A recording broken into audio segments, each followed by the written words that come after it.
swam for 4 years. I was on the swim team, and I did all the choirs and stuff. Robyn was very busy in high school.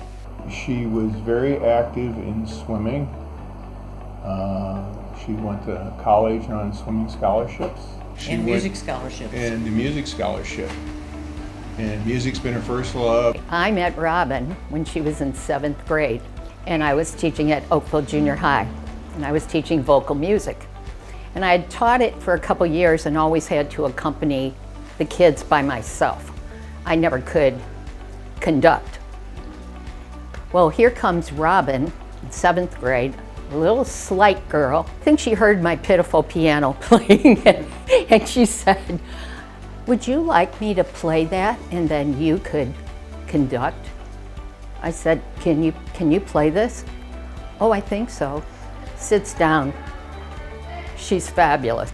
Certainly that education led me to a different road when I finally joined the Marine Corps. I'm retired Air Force, and I said, well, what you need to do if you wanted to be a paramedic or something, you need to try the services. And so for whatever reason, she took a bite on it, and she sent out online something to the Air Force and something to the Army and something to the Marines.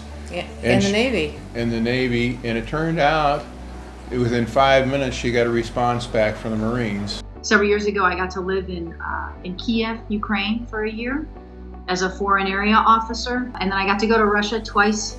So the first time I met another Marine there, and we flew out to Vladivostok, and we took the Trans-Siberian train from Vladivostok to Moscow across 11 time zones. We took about a month to do it, to stop in all the cities along the way.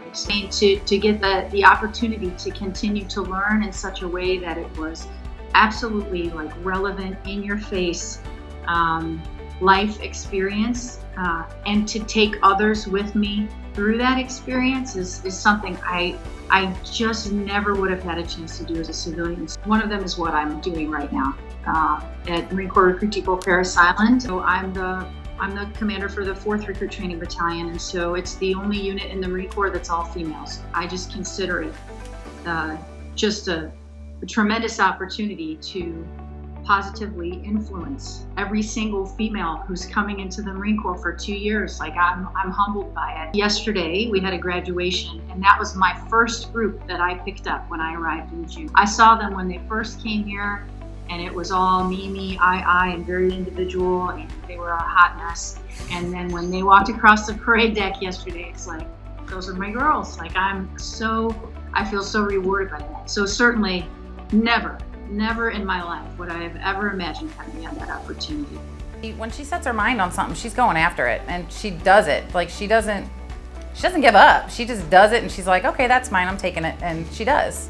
Once she had a passion for something, there wasn't anything that was going to stop her from accomplishing it to the best of her ability. She never did anything halfway.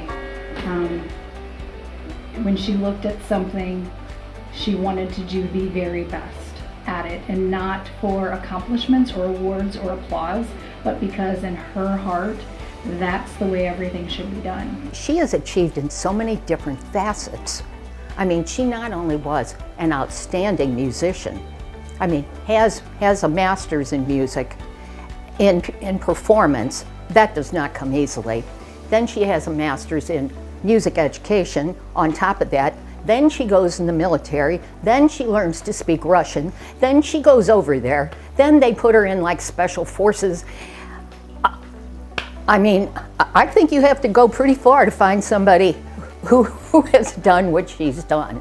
And I certainly think that where I've come from has led me to this path. I mean, like, looking back at the education that I've had, starting from, Woolwind Elementary to Oakville Junior High School to Oakville Senior High School, just learning that sometimes you fail, and that's okay. It's how you pick yourself back up again, and you just keep working hard to get the thing that means the most to you.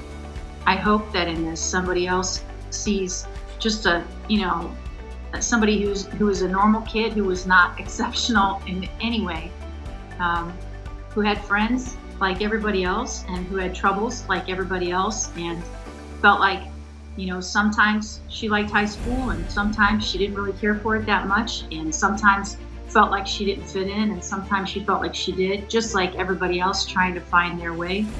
But worked really hard to get to something that